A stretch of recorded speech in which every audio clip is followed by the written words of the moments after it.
Who is next under the Tudorscope? Round 1, Vote 1. Hello, I'm HG Tudor and thank you for your excellent response to my request for suggested individuals who are to next go under the Tudorscope.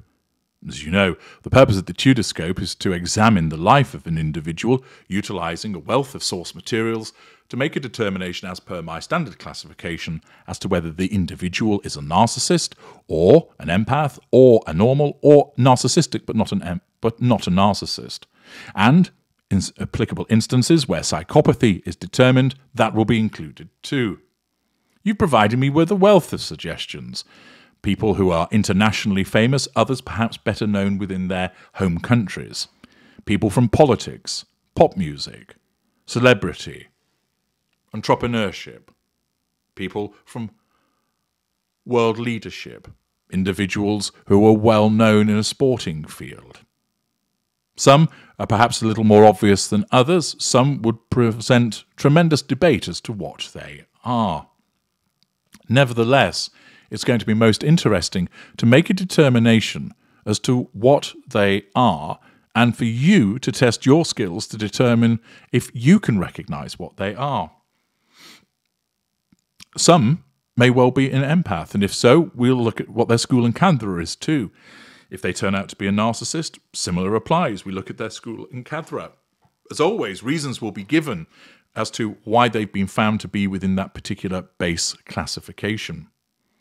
I've gone through all of the suggestions that you have put forward and have selected those which appeared more often alongside those which I saw as particularly interesting.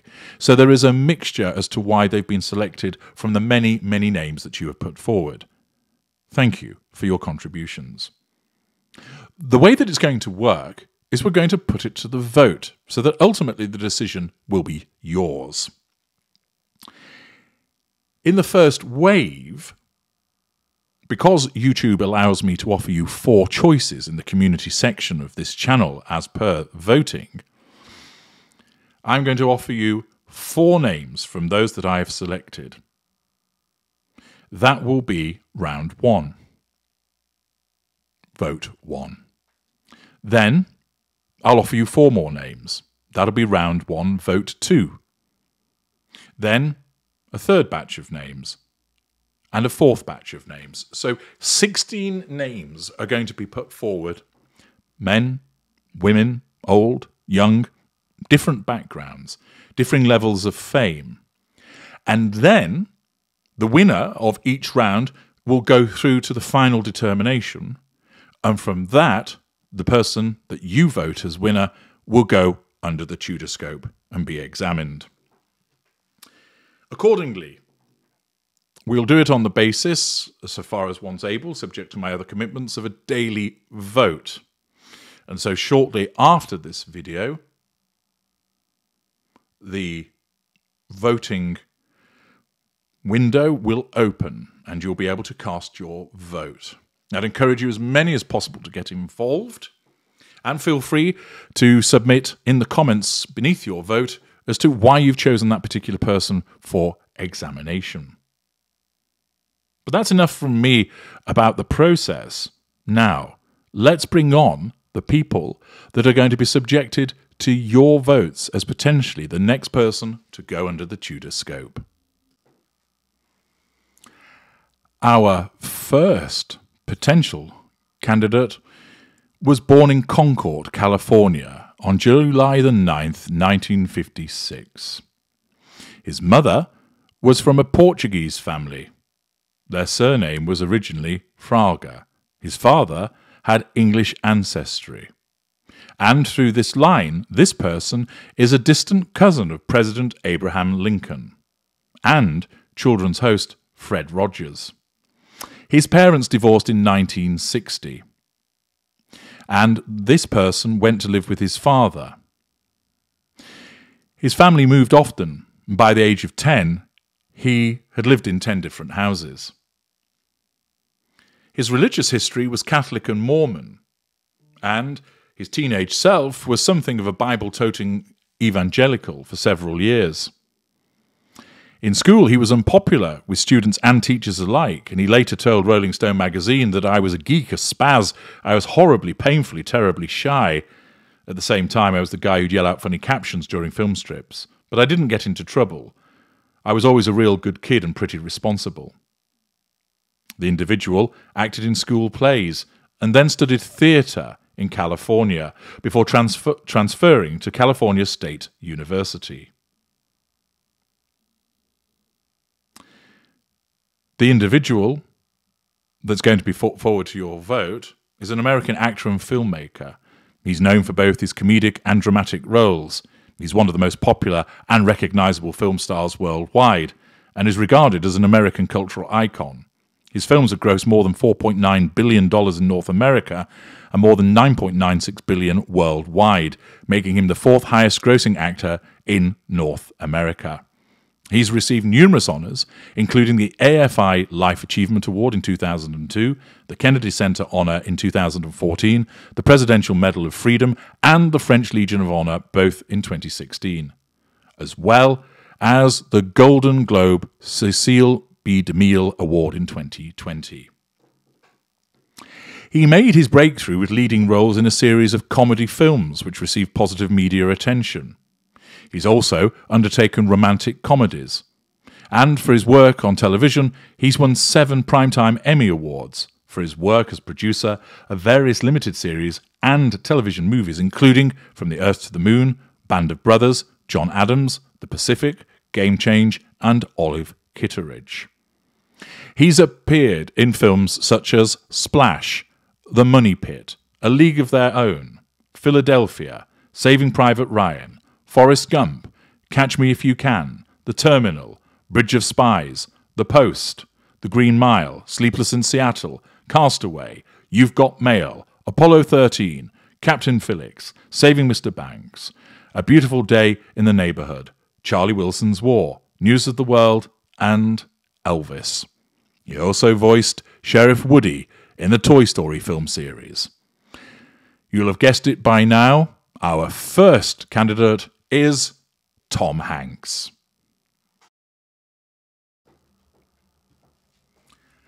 Our second candidate was born with the surname Cox on June the 26th, 1973, in Loma Linda, California. In 1992, at the age of 19, she married her high school boyfriend, but the marriage ended in divorce shortly afterwards. In October 1995, she married again when she was 22 years old and had a son, before divorcing in 1998. In 2001, she married again, and the individual she married legally adopted her son. The couple's biological daughter was born in 2002. They divorced in 2005. In 2007, the subject's brother attacked the previous husband, claiming that he had been abusive towards our subject and her children. The brother was sentenced to jail for the incident. The former husband was later found dead in his apartment in 2018 from a heart attack.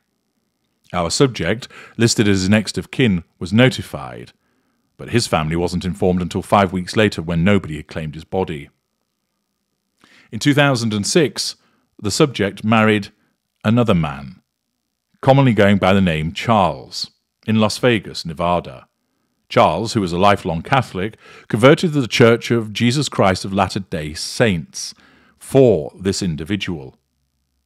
Charles had 2 sons from a previous marriage, and in 2013 they adopted his grandnephew, JJ. The couple later moved to Hawaii in late 2014. Around 2015, our subject became interested in Chad Daybell's Standing in Holy Places series of books.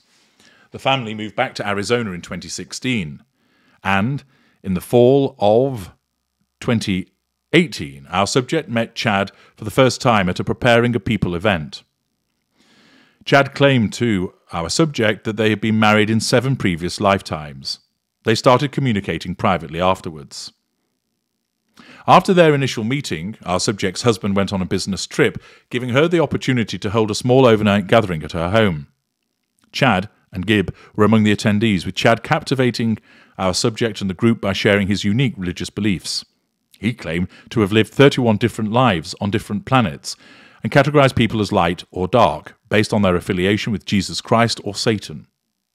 Chad referred to our subject as an eternal being of 21 separate lives, 5 of which coincided with his own experiences on Earth. This belief system fascinated our subject, leading her to develop a strong attachment to Chad and his teachings. On December the 5th, 2018, Chad and our subject appeared together on the Preparing a People podcast, the episode titled Time to Warrior Up. Chad and the subject shared a well-documented obsession with certain Mormon-influenced apocalyptic beliefs. Her niece reportedly shared these beliefs. According to a 2020 affidavit, her beliefs extended to a belief in zombies. Our subject and Daybell reportedly told close friend Melanie Gibb that they belonged to the Church of the Firstborn, a fundamentalist Mormon group that is often identified as a doomsday cult.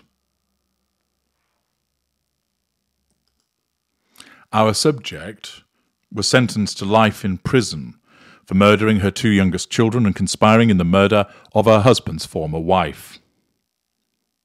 She killed her son, Joshua J.J. Vallow, age 7, and daughter, Tylee Ryan, 16. Their bodies were found buried at her husband Chad Daybell's home in 2020. She was sentenced to 3 consecutive life terms without parole for the murders. The individual, of course, you will have guessed by now, is Lori Vallow. She is our second candidate for examination. Our third potential candidate is an English comedian, actor, writer, and director.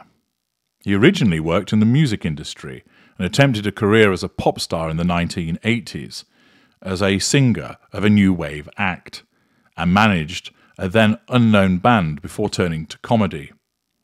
He appeared on the 11 o'clock show on Channel 4 between 1998 and 2000, garnering a reputation as an outspoken and sharp-witted social provocateur. In 2000, he was given a Channel 4 spoof talk show. He achieved greater mainstream fame the following year with his BBC television mock documentary series, followed by another series thereafter. He co-wrote and co-directed both series and played a lead role in both of these series. He began his stand-up career in the late 1990s. He's performed 5 multinational stand-up comedy tours. He created a particular podcast with 2 other individuals with his name in the title, which has spawned various spin-offs, starring one of his co-presenters. In 2016, he wrote, directed and starred in a comedy film. He's also starred in Hollywood films, For Your Consideration, The Night at the Museum film series, Ghost Town, and Muppets Most Wanted. His father was a Franco-Ontarian of French-Canadian descent, raised on a farm in Ontario, near London, Ontario, and emigrated to the United Kingdom whilst on foreign duty during the Second World War. He worked as a labourer and hod carrier before he met our subject's English mother, Eva Sophia. They met during a blackout and settled in Whitley in Reading, having 4 children over a 16-year period. Our subject is the youngest child and has 3 older siblings. He has mentioned in interviews that as an 11-year-old he asked why his siblings were so much older than he was, and his mum bluntly told him that he was a mistake. He's spoken of his appreciation for his family's extreme sense of humour. He told BBC Radio 4's Desert Island Discs that he and his brother Bob spent most of their mother's funeral crying with laughter. They had been asked by the vicar to tell him something about their mother prior to the service, with Gervais saying, "My brother," just winding up the vicar, said, "She was a keen racist." And the vicar said, "I can't say that." So Bob went, "Oh, okay then. She liked gardening." He was born on the 25th of June 1961 and was brought up in the Reading suburb of Whitley. He began to question the existence of God from about age 8. He attended Whitley Park infants and junior schools and received his secondary education at Ashmead Comprehensive School. After a gap year, which he spent working as a gardener at the University of Reading, he attended University College London in 1980. He intended to study biology, but changed to philosophy after 2 weeks. He was awarded an upper second-class honours degree in the subject from the University of London in 1983. During his time there, he met Jane Fallon, with whom he's been in a relationship since 1982. He's appeared on television, on radio, and on film. So his programmes have included The Office, Extras, An Idiot Abroad, Life's Too Short, Derek, Afterlife. He's won 7 BAFTA Awards, 5 British Comedy Awards, 2 Emmy Awards, 3 Golden Globe Awards, and the Rose d'Or twice. He's been named as one of the 50 funniest performers in British comedy. In 2007, he was placed at number 11 on Channel 4's 100 Greatest Stand-Ups. And in 2010, he was included in the Time 100 list of world's most influential people. He is Ricky Gervais. Our fourth subject was an American singer, songwriter, dancer, and philanthropist. He was regarded as one of the most significant cultural figures of the 20th century. During his 4-decade career, his contributions to music, dance, and fashion, along with his publicized personal life, made him a global figure in popular culture. He influenced artists across many music genres through stage and video performances. He was the 8th child of his family, and he was born in 1958. He became a solo star in 1979. His music videos were credited with breaking racial barriers and transforming the media into an art form and promotional tool. He was born in Gary, Indiana, in 1958 and was the 8th of 10 children in the family, which was a working-class family living in a 2-bedroom house. His mother played clarinet and piano and had aspired to be a country and western performer and worked part-time at Sears. She was a Jehovah's Witness. His father, a former boxer, was a crane operator at US Steel and played guitar with a local rhythm and blues band to supplement the family's income.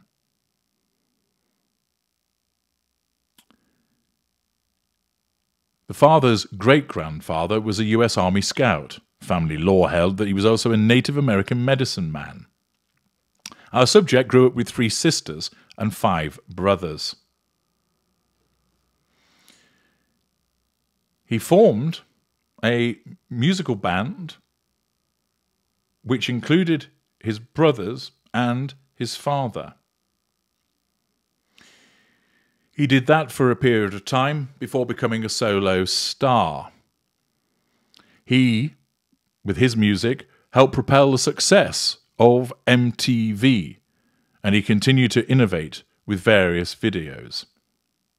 His album became the best-selling album of all time, and it was the first album to produce 5 US Billboard Hot 100 #1 singles.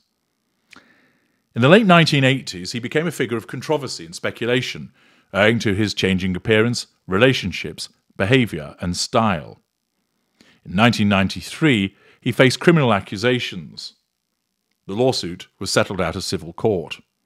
He was not indicted, owing to a lack of evidence. In 2005, he faced a further criminal trial and was acquitted. The FBI found no evidence of criminal conduct by this individual in either case. In 2009, while he was preparing for a series of comeback concerts, he died from an overdose administered by his personal physician, who was convicted in 2005 of involuntary manslaughter. His death triggered reactions around the world, creating unprecedented surges of internet traffic and a spike in sales of his music. A televised memorial service for him, held at the Staples Center in Los Angeles, was viewed by more than an estimated 2.5 billion people globally. He's one of the best-selling music artists of all time, with estimated sales of over 400 million records worldwide. He had 13 Billboard Hot 100 #1 singles, the 3rd highest of any artist in the Hot 100 era, and was the first artist to have a top 10 single in the Billboard Hot 100 in 5 different decades. His honours include 15 Grammy Awards, 6 Brit Awards, a Golden Globe Award, and 39 Guinness World Records, including the most successful entertainer of all time. His inductions include the Rock and Roll Hall of Fame twice, the Vocal Group Hall of Fame, the Songwriters Hall of Fame, the Dance Hall of Fame, the only recording artist to be inducted, and Rhythm and Blues Music Hall of Fame. He is the individual that had the albums Off the Wall, Thriller, Bad, Dangerous, History, and Invincible. He is, and our fourth subject, Michael Jackson. There we have it. For the first vote, the four subjects taken from people that you'd already suggested are Tom Hanks, Laurie Vallow, Ricky Gervais, and Michael Jackson. A little bit of background information with each one. You now have roughly a day to cast your votes, and then the voting will be closed, and as the way it always works, the person that has the next votes will go through to the next round, and then we'll bring up our next subjects. So think carefully about who you would like examined, and feel free to add your observations in the comments section to this video or the one that opens for the voting shortly. I'm HG Tudor. Thank you for listening.